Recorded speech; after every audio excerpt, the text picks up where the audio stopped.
ma-appoint sa MECO dahil hindi na-audit. So parang, yun na talaga ang goal nila, magnakaw ng pera, magkasama ka sa nangangamkam RJ Nieto. So now, kaya nga they're already deep in the shit, no? These two people. Yeah. Kaya hindi ito babaliktad. Pero mas mabuti nang alam ninyo kung sino ang nasa Black Ops ni Lisa. It's Mel Robles and RJ Nieto. Wala nang iba. Kasi nga, ang ano talaga dito sa mga to is, hindi naman ako naniniwala na may gobyernong 100% malinis. True. Pero naniniwala ako may gobyernong garapal, hestas, hudas. Ito yun. Gobyernong ito. Yeah. Kung alam lang ang mga nalalaman namin ni Maharlika na yung iba hindi pa pwedeng ilabas kasi nga yung mga madadamay, masusuka kayo sa kaputahan ng gobyernong ito.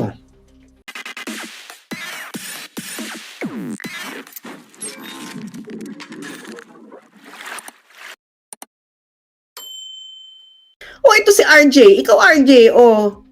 Di ba kayong sabi ko, bakit kailangan niyan lokohin yung mga tao? Eh, itong mga taong na ito ang nagbigay sa kanya ng maraming salapi. Ito, kayo, yung mga, di ba, kayong mga DH, dahil DH daw siya ng mga DH, kayong mga DH, nagbigay kayo ng pera sa kanya? Oh.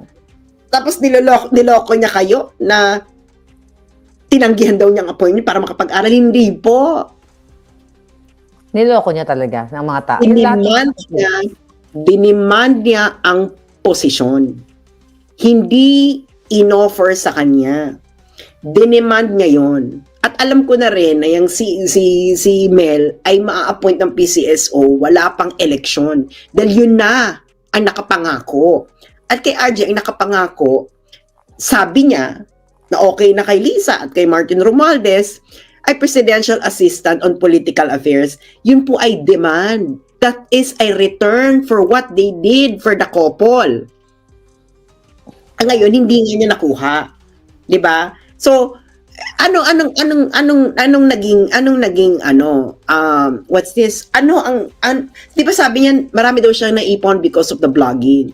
Nauubos 'yan, just die. Tumira ako ng Europe. Alam ko sa vlogging world na hindi ganun kadami ang pera. Hindi milyon-milyon. tumira ako ng Europa, no. At ang pinakamahal na lugar sa Europa ay London. Tapos nag-aaral siya ngayon. Wala siyang negosyo, wala siyang vlogging, tapos he can afford na mag-aral. It's pabalik-balik sa Pilipinas. Oo, pabalik-balik. Ang mahal ng pamasahe. Oo, baka naka-business class pa. O, hindi ka natin alam, baka naka-diplomatic passport yan eh. So ang ano niyan is, RJ, huwag ka nang magtago. Huwag ka nang magtago sa likod ng maskara mo. Yeah. Dahil, it's no use. You know, there are a lot of people in the political, even in the business world, knew what you did. You know what you did to them, to me, to other people. Kasi ang RJ, this is your problem eh. Your problem really is you cannot be contented. Okay? Kung sa tingin mo kung sa tingin mo RJ na ikaw yung marami ka naman talagang pera. Ikaw rin naman nag-declare na you are extremely wealthy. Sinabi mo yan sa isang tao sa Cebu nung tinanong ka ba't hindi ka na nagbablog. Ang sinagot mo dun sa tao sa Cebu, nung pumunta ka ng Pilipinas, remember that? Kala mo hindi nakarating sa akin. Sabi mo raw, is, una, pagod ka na, and then second, because you're already extremely wealthy. So parang kami tumambling. How can you be so extremely?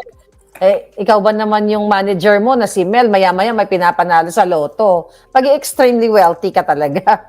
Kaya sabi ko nga, dapat kong imbestigahan talaga yan. Alam mo, napakadali lang hulihin ng mga yan. Kaso nga, walang gumagalaw. Hindi, alam sabi ng mga tao, bakit si RJ? Kasi alam ko po kung sino ang mga nagpa-planning behind this. Ang inner circle ni Lisa Marcos, ang specific na kasama dyan ay si Mel Robles at si RJ Nieto. Yeah. Yan ang nag-ooperate. Nagigets niyo? Yan ang nag-ooperate. Alam yan ng mga businesses, alam yan ng media, na pag si Mel Robles na ang lumapit sa kanila, ibig sabihin, there is something. Yeah. Oh, maghubaran na tayo ng maskara eh. Tapusin na natin to. Dahil, Diyos me, ano pa ba? Ang dami-dami nyo ng pera. Ano pa bang kailangan ninyo? Nandito sila ngayon, nagsha-shopping na ngayon, si Mel Robles. Nandito, di ba? Andito ngayon, baka kasama si Taning, hindi lang nagpapakita. So, kanina sa kahapon, na talagang pino-flaunt nila yung mga shopping galore nila sa mga high-end stores. Kaya, of course, the travel. We all know. Magtama ka. Yan ang nagpa-planning. Yan ang gumagawa ng Black Ops. Okay? Yan ang Black Ops team ni Lisa Marcos, si Mel Robles, at si RJ Nieto. Okay, maniwalang nag-aaral lang yan. Matalino yan si RJ. Dahil yung inaaral pa lang niya ngayon sa Bristol is first year. Naka 3 years yan sa UP. Kaya niyang pumikit at magbabanjing-banjing na lang yan dahil uulitin lang niya yung ginawa niya. Patalino naman talaga siya sa math, no? Pero most of his time is being used in order to conspire and to do bad things to other. And I know that RJ Nieto, dahil yung isa, lumapit sa akin at sinumbong ka. Oh, di ba? Sino yung gusto niyong pabagsakin? Ano daw? Ikaw, si Mel Robles, saka ikaw. Sino? Ayoko lang sabihin, nakakaawa lang. Pero alam, you know exactly what I'm talking about. Because you would like, kasi yung plano nito, sinabi ni Marlica, plano na nila na yung mga nakapaligid kay Duterte ay unti-unting pababagsakin. O, di ba? Yun naman ang nangyari. Sinasabi niyo fake news. O, paano naging fake news si Maharlika? Nakita niyo naman nangyari lahat ng sinabi niya. Yeah. So, ang dami pang nanonood sa atin, madam. Yeah. So, actually, this is an eye-opener yung mga revelation mo, Sas. Although sa ating mga kababayan, alam ko na po ito, but I want, Sas, directly, siya ang magkwento sa inyo dahil siya yung naka-experience. Sinabi ko naman sa inyo, di ba, magsasalita ako, hahanap ako ng time, ng panahon. Okay? Di ba? Oh, yan na yan. Ang Black Ops ni Lisa, ang team niya dyan, si Mel Robles at si RJ Nieto. Si Mel Robles ang nagsusupply ng pera. Kaya siya nasa PCSO. Bakit ko alam? Ito si RJ Nieto, nung election, sinabi niya sa akin, magpa-appoint ka. Baka pwedeng maging MECO ka na lang. Sabi ko, bakit MECO? Kasi daw ang MECO ay hindi na-audit. Audit, yeah. I remember that, Sas. Hayop talaga, no? Sabi ko, bakit ako magpapa-appoint sa MECO dahil hindi na-audit? So parang, yun na talaga ang goal nila, magnakaw ng pera, magkasama ka sa nangangamkam RJ Nieto. Alam mo RJ Nieto I think Marlica could attest to this, pero sinabi ko to kay Pebbles Ma'am, Nay, foul yung nire-raise yung issue na yun kay RJ. I think you know what I'm talking about. Wag na lang sana yun. Kahit yung iba na lang, wag na lang. I know. I think you know that. Yeah, no, I know that. Ginaganyan ko sila. Na okay na yung iba, pero wag naman yun. Kasi, personal. oo, ano na yan Itong pangangamkam ang topic talaga. Pangangamkam. Mm-hmm. So, ganun na yung conditioning. Sabi ko, wait lang, parang, bakit gusto niya ako magpa-appoint sa MECO para mamkam? Kasi nga daw hindi na-audit. So, pwede ka dyan. Tapos sabi pa niya sa akin, USEC, pero wala namang, sabi niya, wala kasing budget. Pero nandyan naman si Mel sa PCSO. Ibig sabihin, si Mel, yung kay Mel manggagaling ng pera, yan ang Black Ops nila, si Mel Robles and si RJ Nieto. That is the truth of it. No? At, kaya ko alam, because I was there in the compound, no? Ano ba namang compound yun? Kaano-ano ka ba ni Lisa Marcos at meron ka? May condo, may bahay ka doon. And, in relation doon sa expose ko kanina bago tayo mag-vlog, na mismo yung taong naka-witness na narinig niya si Lisa na sinabihan si Mel na, ikaw na bahala sa PCSO sa kukubrahin natin. Ay, may sinabing ganyan kay... Yeah, may sinabi. Yung puting ahas. Puting ahas ko, yeah. Pero ako, alam ko na yan, bago pa mag-election, April yun, kailan may mahal na araw ng 2022, April, di ba? April, alam ko na ng PCSO si Mel Robles. Alam ko, si RJ, ang appointment niya is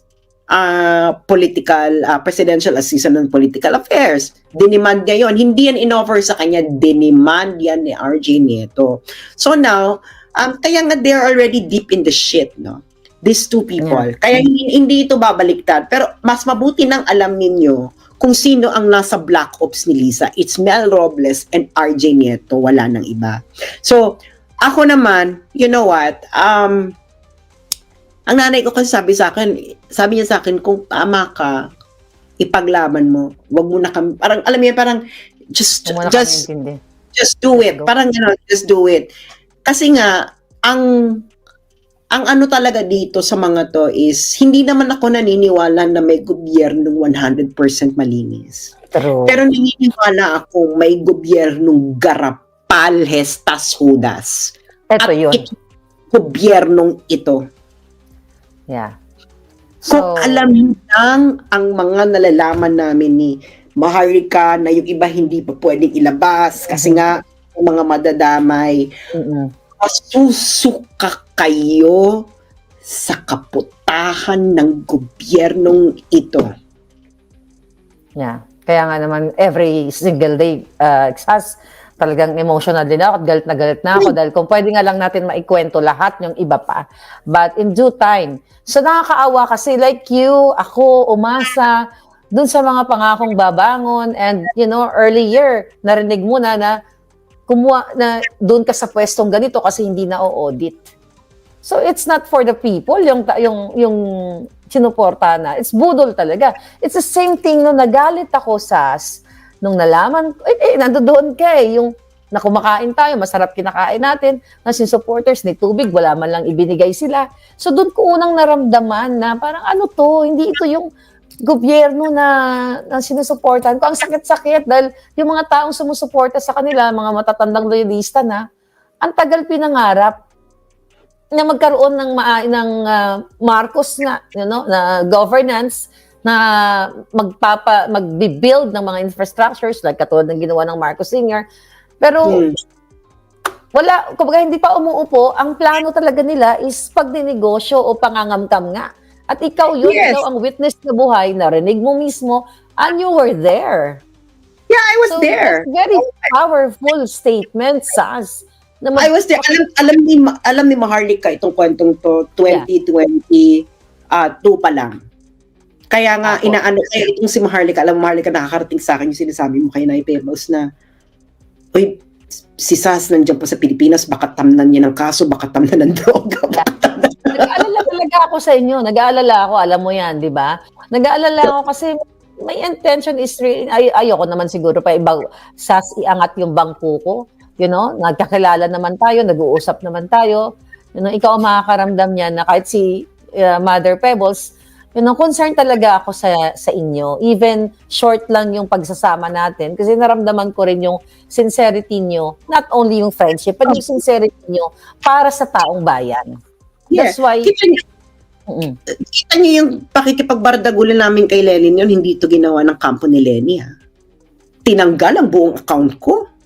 Yeah, totoo. Yun din ang sinasabi ko. Kahit na si Lenny noon ay talagang grabe ang bardagulan nga, buhay pa rin tayo. Pero itong Marcos, itong Lisa administration na ito, di ba? For 8 years, yung Facebook page ko.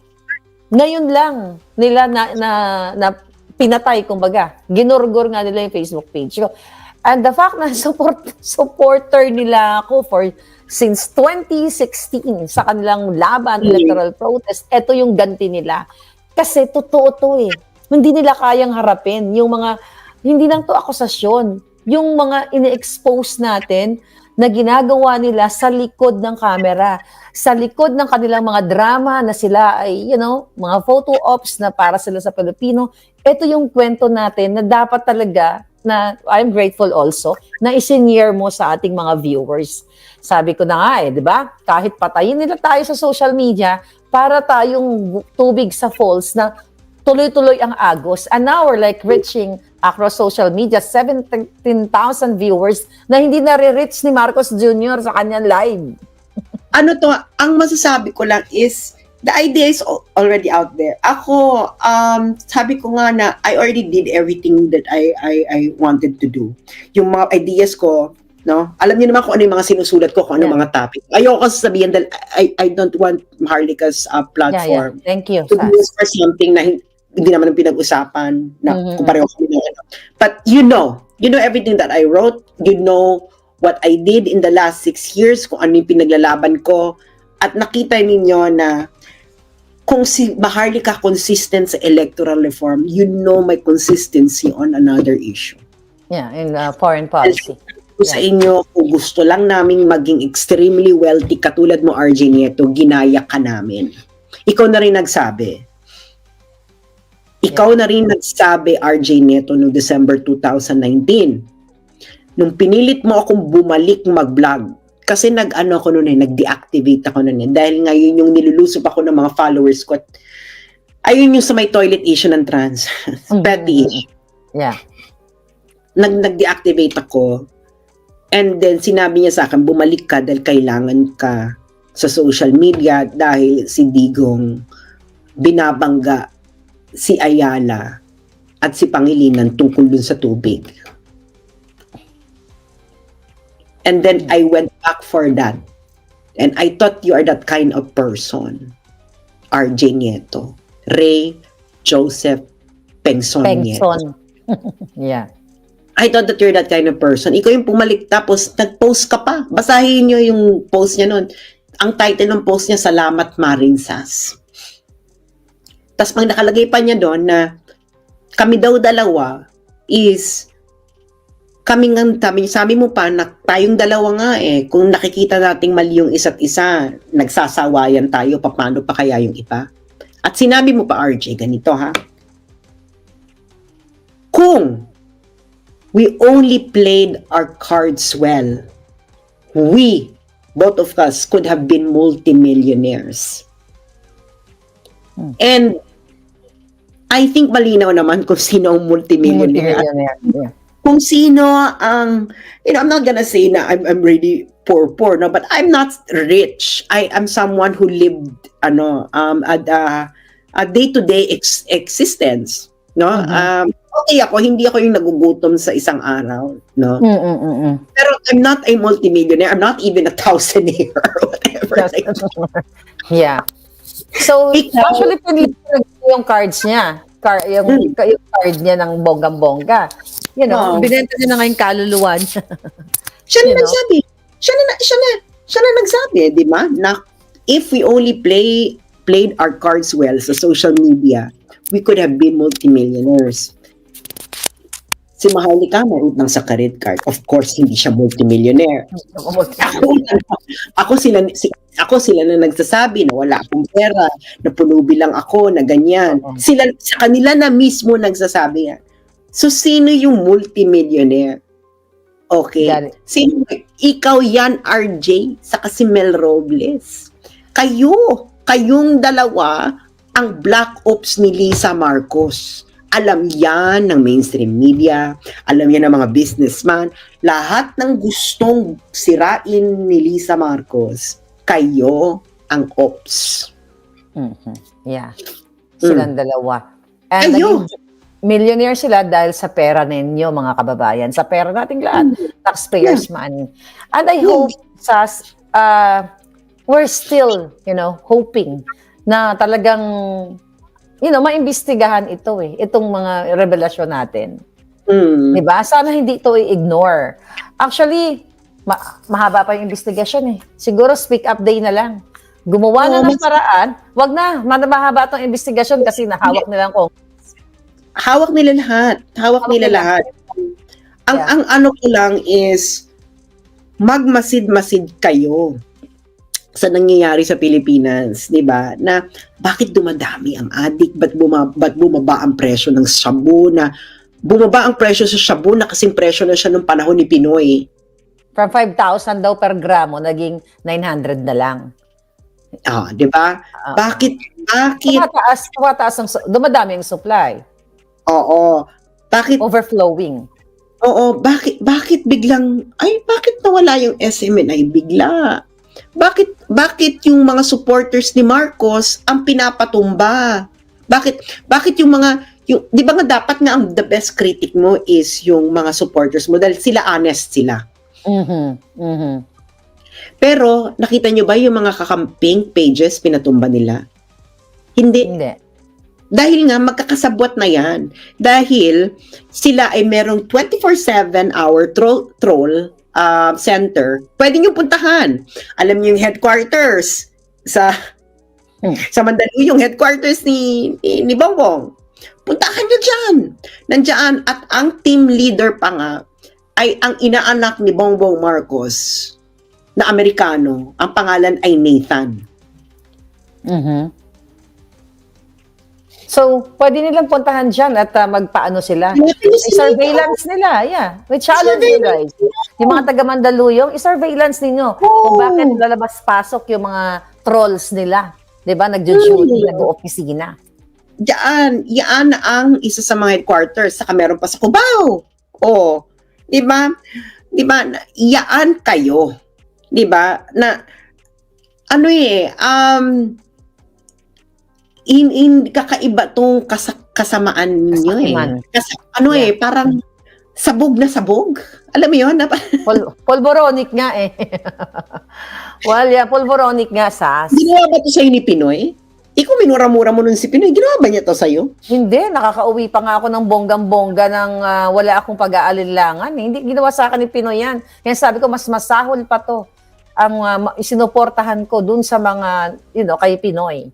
So, sa the yellow administration. Kasi ito, pinaghalong yellow, super yellow. As in, cancerous administration talaga. So, yun yung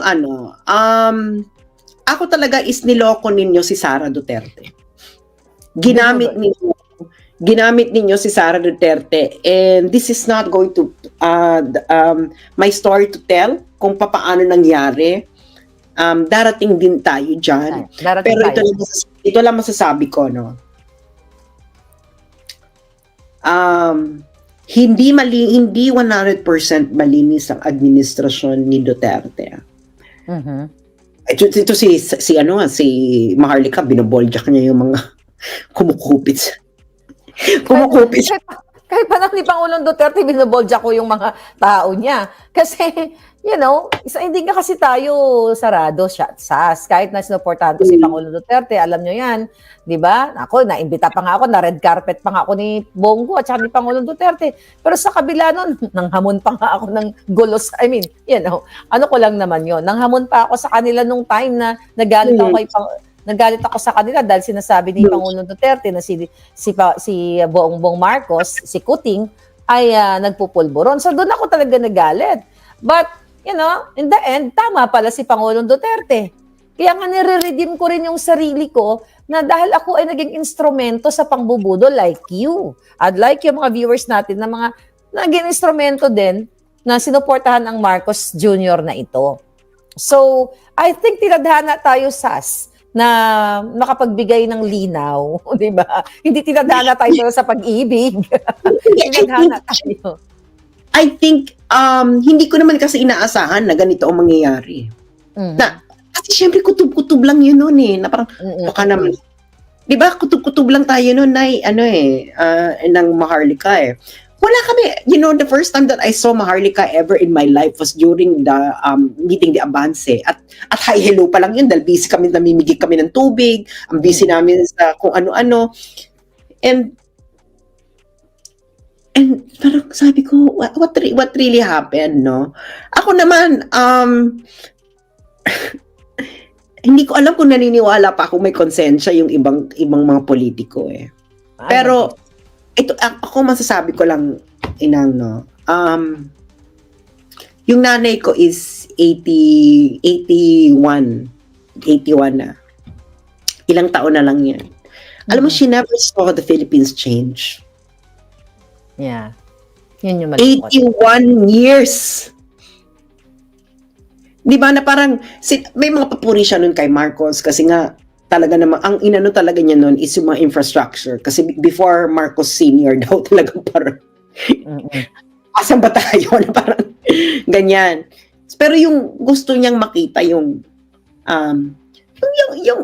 kasi lahat Maayos naman na Pilipinas. Ayos Maayos na na Pilipinas. Yeah.